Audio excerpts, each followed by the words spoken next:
Select all of the correct answers. Which statements are true about function f? Well, I haven't really talked about it on any of these videos. Maybe I have a little bit, but how do we type this into Desmos? And I have a little bit of a head start of typing this into Desmos, but I think that it'll be helpful for us to look at the picture to be able to answer some of these questions, like function f is continuous, which continuous means that there's no gaps or breaks in this graph. It also can allow us to determine the domain of this graph and the end behavior as x approaches positive infinity, does f of x approach positive infinity, and so forth. So I started over here, but what I want to say is, so we've got 1/3 to the x, which I have typed in there.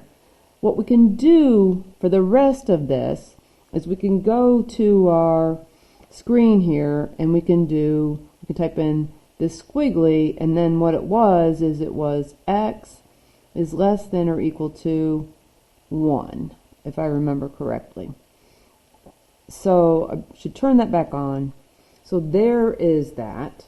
Because there is an equals at this point here, which is 1.33333, there's an equals on this.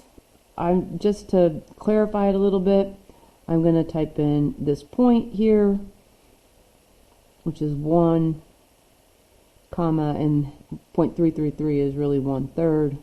So just to make it, so there's a filled in value for that. Our second part of this, if we just go back and look at this, is we have that equation typed in already. So now we're going to do the x is greater than 1. Again, if we go here and then to the ABC, and then x is greater than 1. So there we get that part, and I have to turn it on. And what we see, even without me putting in, and it's hard for me to put it in, but it looks like, I think it is 1, 0 is the point. And I need it to be an open circle, which it worked today. So there is that. Seeing this picture now allows us to answer these questions, with the exception of the first choice in Adventum. So if we go back and we look at this, the first one says the value of f of 1 is 2. Well, we have to pick this first choice to put 1 back into the function. And the reason that we have to pick this first choice is because this says x is less than or equal to 1. So this includes 1. This does not include 1. So when we put 1 back in here, we get 1/3 to the first power, and 1/3 to the first power is not 2. So it's not that. Again, if we go back to the picture here, the second choice in Adventum says that this function is continuous. But there's a gap. It's really small. I don't know what's going to happen here. When I do that, it helps a little bit. There is a gap in here, which means that the function is not continuous. But actually, number 3, the domain of the function is all real numbers. That is a choice. And it's this part right here. That's what determines the domain. So we're looking at x is less than or equal to, and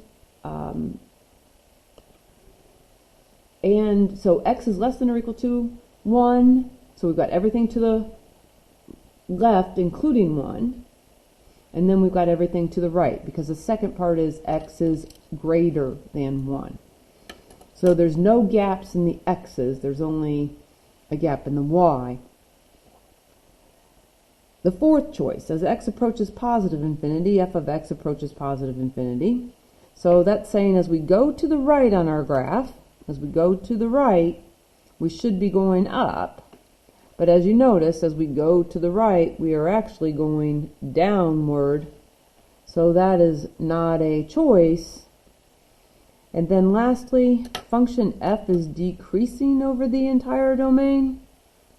Looking at the picture, if we start left, we're going down, down, down, down, down, down, down. Have a little break, and then we go down, down, down, down, down, down, down. We're always going in the downward direction, going from left to right when you read a graph. So that last choice is also a choice.